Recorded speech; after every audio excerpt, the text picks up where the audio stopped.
Hi5 Media Production. بسم الله والحمد لله والصلاة والسلام على رسول الله صلى الله عليه وسلم. دمانتين أصحابتا آد بان idin salaamaya asxaabtayda Facebooka iyo kuwa YouTube-ka iyo kuwa meelaha kale aan ka wadaagnayntaaba waan ogahay oo muddo ay soo keen dambeysay waxaan idinku soo gudbin jiray barahayga bulshada aan ku leeyahay sida Facebook page-ka Facebooka caadiga YouTube-ka TV-yada Soomaalida qaarkood iyo waliba raadiyooyada qaarkood intaba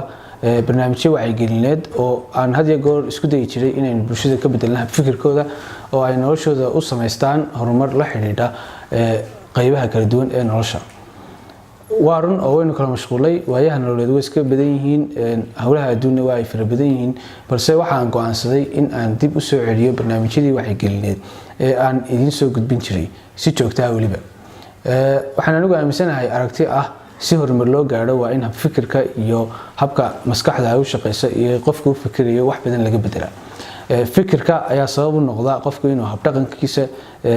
yeesho habdhaqanka ayaa sabab u noqda marka inuu sameeyo qofkii ficil horumarineed marka fikirka qofka galaya haduu yahay fikir horumarineed macnaheedu waxa weeyaan wuxuu sameynayaa habdhaqan horumarineed taas oo horseedaysa in dalkii uu horumaro fikirka lagu sheegayo saxda wax kale ma aha waa qayb kasta oo nolosha kamid ah in qofku uu sameeyo sida saxda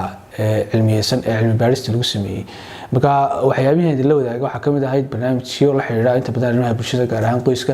laba barnaamij oo weyn baynu sameynay sidii kii hagaha qoyska iyo aqoonta jacaylka waxa aan idinku soo gudbiyay hab qoraal sidoo kale waxaan idinku soo gudbiyay hab maqal iyo muuqaal sidoo kale waxaan idinku soo gudbiyay hab maqal kaliya taa oo idaacadaha ka baxday marka waxaan rajaynayaa in imikana aan idin soo diyaarin doono barnaamijyo hor leh oo la xiriira kaalmaha nolosha qaybaheeda kala duwan kaasoo aynu wax badan ka wada faa'iideysan doono xiriirkeena sidii buu soo